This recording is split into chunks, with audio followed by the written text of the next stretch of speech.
Parliament సభ్యుడిగా పదవిని ఎలగబెట్టినావు. సోనియమ్మ తెలంగాణ రాష్ట్రం ఇస్తే నువ్వు తెచ్చినా అని గొప్పలు చెప్పుకున్నావు. ఆనాడు పాలమూరు జిల్లాను దత్తత తీసుకుంటున్నావు. తెలంగాణ రాష్ట్రం వస్తే పాలమూరు బాగుపడుతుందన్నావు. వలసలు ఆగిపోతాయన్నావు. మా కన్నీళ్లు తూడుస్తా అన్నావు. మా ప్రాజెక్టులు పూర్తి చేస్తా అని మాటిచ్చినావు. నేను ఇవాళ అడుగుతున్న వేదిక మీద నుంచి 10 సంవత్సరాలు ముఖ్యమంత్రిగా ఉన్న చంద్రశేఖరరావు గారు 2009లో మేము హక్కున చేర్చుకొని మా కడుపులో పెట్టుకొని చూసుకుంటే, మేము భుజాల మీద పెట్టి మోసుకుంటే, పాలమూరులో ఊరు లేకపోయినా, పార్లమెంటులో నీకు నోరు రాకపోయినా, మేము ఎంపీగా గెలిపిస్తే, మేము భిక్ష పెడితే నువ్వు ఆనాడు ఎంపీ అయినవు. ఆ సంగతి మర్చిపోకు. మరి 10 సంవత్సరాలు ముఖ్యమంత్రిగా ఉన్న నువ్వు మా ప్రాజెక్టులను ఎందుకు పూర్తి చేయలేదని నేను అడుగుతున్నా. ఇవాళ ఈ వేదిక మీద నుంచి పెద్ద పెద్ద మాటలు మాట్లాడుతున్నారు, పొంకనాల మాటలు. ఇవాళ నేను అడుగుతున్నా చంద్రశేఖరరావు గారిని, 10 సంవత్సరాలు ఈ తెలంగాణ రాష్ట్రానికి 2 సార్లు నువ్వే ముఖ్యమంత్రి కదా, నీదే ప్రభుత్వం కదా, మా జూరాల ప్రాజెక్టు పూర్తి ఎందుకు కాలే? మా కల్వకుర్తి ఎత్తిపోతల కంప్లీట్ ఎందుకు కాలేదు? మా నెట్టంపాడు, మా కోయిల్ సాగరు, మా సంగం బండలో ఒక బండ అడ్డం పడితే 10-15 కోట్ల రూపాయలు ఇవ్వక బండ బగలగొట్టక 10,000 ఎకరాలు పల్లెల్లో ఎడారిగా మారితే నీకు మనసు రాలే. సంగం బండలో బండ వలగొట్టలే. కానీ మేము వచ్చిన తర్వాత ఆ బండ బగలగొట్టి ఆ గ్రామాలకు నీళ్ళు ఇచ్చినాం. ఇవాళ కోయిల్ సాగర్, ఇవాళ మీ ఆర్టీఎస్, ఇవాళ ఈ ప్రాంతంలో ఉండే ఏ ప్రాజెక్ట్ అయినా ఎందుకు 10 ఏళ్లలో పూర్తి చేయలే?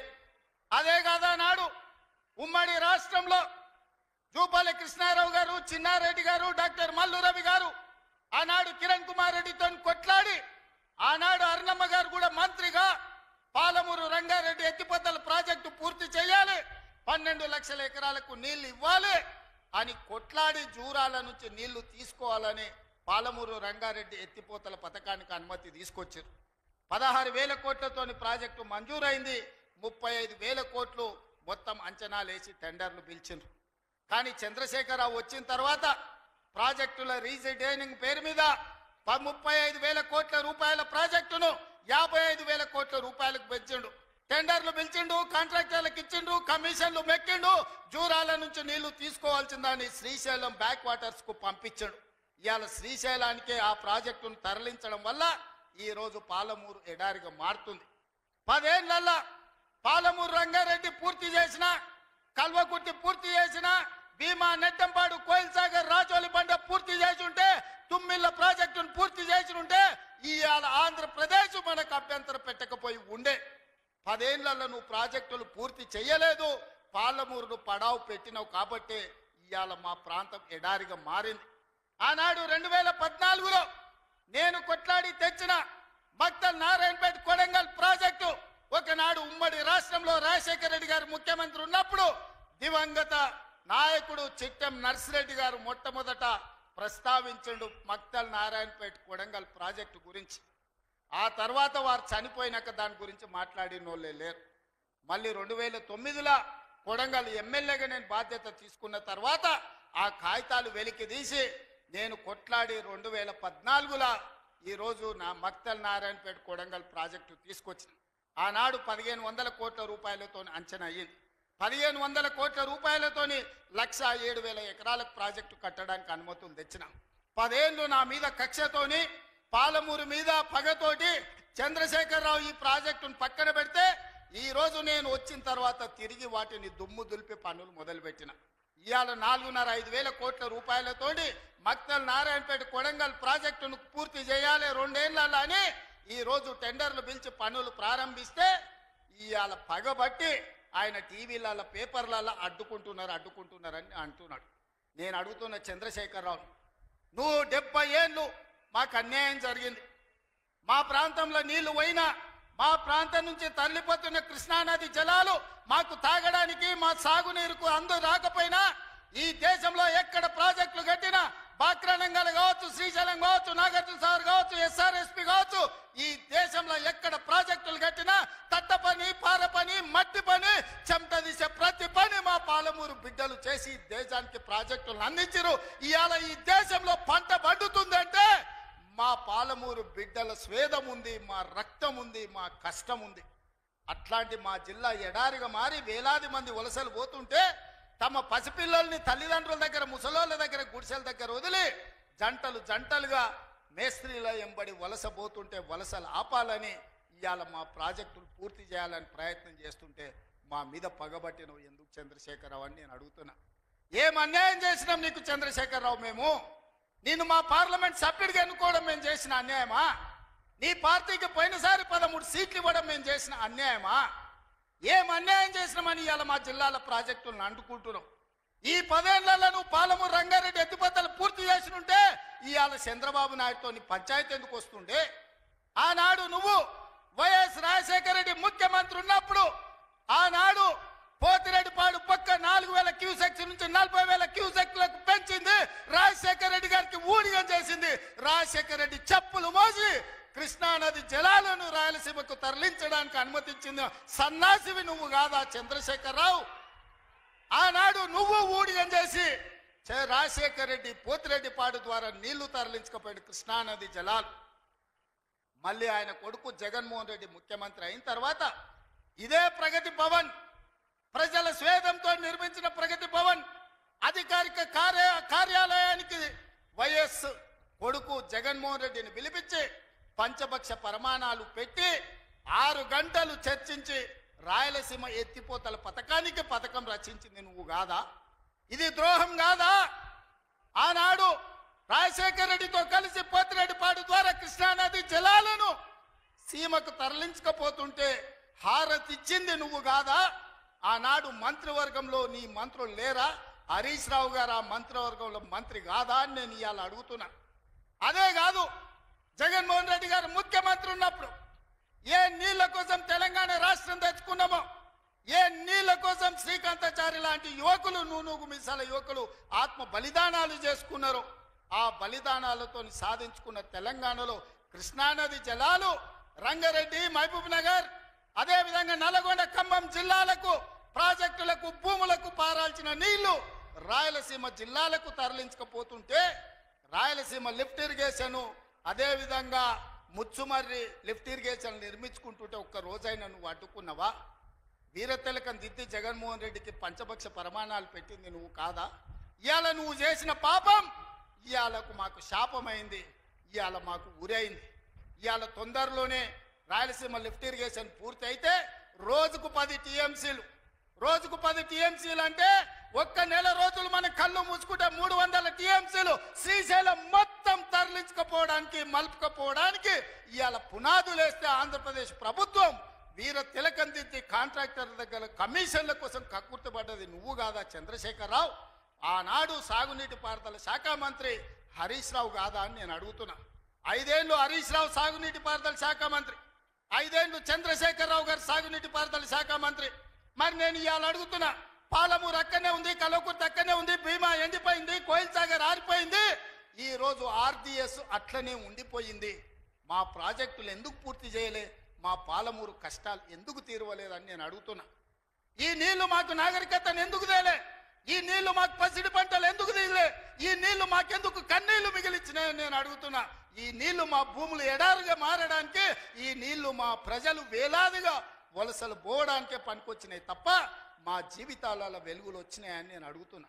ఈ పాపం నీది కాదా చంద్రశేఖరరావు? ఈ పాపం నీదే కదా?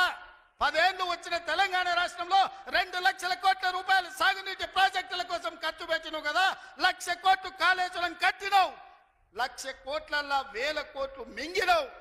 కట్టిన కాళేశ్వరం కుప్పగూలిపోయింది. ఇంతకంటే దిక్కుమాలిన ప్రాజెక్ట్ ఇంకెక్కడైనా ఉంటుందా అని నేను చంద్రశేఖరరావుని అడుగుతున్నా. ఇవాళ మా ప్రాజెక్టులు పడావు పెట్టి మా నిధులు నీళ్ళేమో రాయలసీమ తరలించకపోయింది, నిధులేమో నువ్వు తరలించకపోయినావు, పదవులేమో నీ ఇంట్లోకి వచ్చినాయి, పాపాలేమో మాకు వచ్చినాయి. ఇవాళ ఈ పాపాలు, ఈ కష్టాలు ఎంతకాలం మేము ఎదుర్కోవాలని నేను అడుగుతున్నా. అందుకే మిత్రులారా, ఇవాళ మన మీద పగబట్టిండు. 10 ఏళ్ళు ముఖ్యమంత్రి ఉన్నాయన, మన పరిపాలన బాగలేదంటుండు. నేను అడుగుతున్న ఇక్కడికి వచ్చిన సోదరుల్ని, తెలంగాణ ప్రజల్ని, 10 ఏళ్ళు కేసీఆర్ ముఖ్యమంత్రి ఉన్నాడు, 12 ఏళ్ళు నరేంద్ర మోడీ ప్రధానమంత్రి ఉన్నాడు. ఇవాళ చర్చకు సిద్ధమా? కిషన్ రెడ్డి గారు మీ పార్టీ ప్రెసిడెంట్గా నువ్వురా, కేంద్ర మంత్రిగా నువ్వురా, చంద్రశేఖరరావు గారు ప్రతిపక్ష నాయకుడిగా నీ పార్టీ ప్రెసిడెంట్గా నువ్వురా, కాంగ్రెస్ పార్టీ నుంచి ముఖ్యమంత్రిగా నేను వస్తా. 12 ఏళ్ళు మోడీ పరిపాలన మీద, 10 ఏళ్ళు చంద్రశేఖరరావు పరిపాలన మీద, 12 నెలల మా పరిపాలన మీద, ప్రజా పరిపాలన మీద చర్చ చేయడానికి నేను సిద్ధంగా ఉన్నా. చర్చలో ఓడితే ముక్కు నేలకు రాస్తా అని చెప్పి నేను ఈ సందర్భంగా సవాలు విసురుతున్నా. ఇవాళ నేను అడుగుతున్నా, మాకు అవకాశం వచ్చింది, మా జిల్లాకు అవకాశం వచ్చింది. మేము ఎవరినో అడుక్కోవడం, ఎవరి ముందల్లో చేయి దాచడం కాదు. ఇవాళ మా పాలమూరు జిల్లాకే ఒక అవకాశం వచ్చింది. మా ప్రాజెక్టులు మేము పూర్తి చేసుకోవద్దా? మా మక్తల్ నారాయణపేట కొడంగల్ ఎత్తిపోతల పథకాన్ని మేము కట్టుకోవద్దా? మా పాలమూరు రంగారెడ్డి పూర్తి చేసుకోవద్దా? మా కల్వకుర్తి పూర్తి చేసుకోవద్దా? మా బీబా పూర్తి చేసుకోవద్దా? మా నెట్టంపాడు పూర్తి చేసుకోవద్దా? మా కోయిల్ సాగర్ పూర్తి చేసుకోవద్దా? మా జూరాల పూర్తి చేసుకోవద్దా? మా తుమ్మిళ్ళ ప్రాజెక్టు పూర్తి చేసుకోవద్దా? మా ప్రాంతం అభివృద్ధి చెందొద్దా అని చంద్రశేఖరరావుని అడుగుతున్నా. ఏది తీసినా ఏది పెట్టినా వద్దు అనే తప్ప నీ నోటి నుంచి ఒక్క మాట అయినా మంచి మాట వచ్చిందా అని నేను అడుగుతున్నా. ప్రాజెక్టులు కట్టొద్దంటివి, భూములు సేకరించొద్దంటివి, పరిశ్రమలు పెట్టొద్దంటివి. లగచర్ల పరిశ్రమలు అంటే కలెక్టర్లను చంపడానికి చూస్తేవి. మాకు పరిశ్రమలు వద్దా? మా జిల్లాకు ప్రాజెక్టులు వద్దా? మా జిల్లాలో నీళ్లు పారొద్దా? మా పంటలు పండొద్దా? మా రైతులు బాగుపడొద్దా? మేము మంచి బట్టలు కట్టుకోవద్దా? మేము బుక్కెడు బువ్వ తినొద్దా? మేము సమాజంలో గౌరవంగా బతకొద్దా? చంద్రశేఖరరావు, నువ్వు సమాధానం చెప్పని నేను వేదిక మీద నుంచి అడుగుతున్నాను. మాకు ఆత్మగౌరవం లేదా? మేము మీలాక దొరలు కాకపోవచ్చు, కానీ మేము రైతు బిడ్డలమే కదా. మేము గౌరవంగా బతకాలని కోరుకోవడం తప్ప, మా ఆడబిడ్డలు వాళ్ళ పిల్లల్ని చదివించుకోవాలనుకోవడం ఏమన్నా నేరమా? ఎందుకు అడ్డుకుంటున్నారు నువ్వు, నీ కొడుకు, నీ అల్లుడు అని నేను అడుగుతున్నాను. 12 నెలలు కానీ ప్రభుత్వం అప్పుడే దిగిపోవాలంటున్నాడు.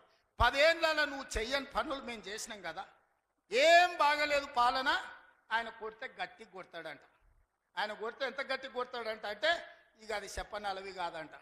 నేను అడగదలుచుకున్న మా సోదరుని, అయ్యా ఆయన గట్టి కొట్టడానికి ఫుల్లా ఆఫా? ఏంది గట్టి కొట్టడానికి? ఏం కొడతాడు ఆయన? కొడితే గిడితే ఓ ఫుల్లు ఓ ఆఫ్ గట్టి కొట్టగలడు. అంత మించి గట్టి కొట్టేది ఏందుంది? 10 ఏళ్ళు నువ్వు గట్టి కొట్టేటోని ఆయన ఉంటే, నిజంగానే నువ్వు గట్టి కొట్టాలంటే డ్రగ్స్ పార్టీలు ఫామ్ హౌస్లలో చేస్తున్న నీ కొడుకును వంగబెట్టి గట్టి కొట్టు, వానికి బుద్ధి వస్తుంది. ఢిల్లీలో లిక్కర్ దందాలు చేసి తెలంగాణ గౌరవాన్ని తీసిన నీ బిడ్డను దవడ మీద అంగబెట్టి గట్టి కొట్టు. తెలంగాణ పరువు తీసినందుకు గట్టి కొడితే వస్తుంది.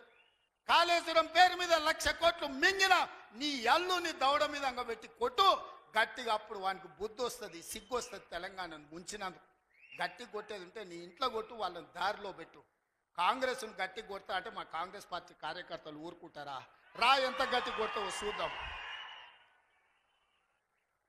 పొంకణాల పోసిగానికంట 3 ఎట్లంట 36 దొడ్లంట. వెనకడికి పొంకణాలు చెప్పేటోడు. 10 ఏళ్ళు నువ్వే ఉన్నావు కదనే. 10 ఏళ్ళలో నిన్ను ఇవ్వడం చేయొద్దన్నాడా?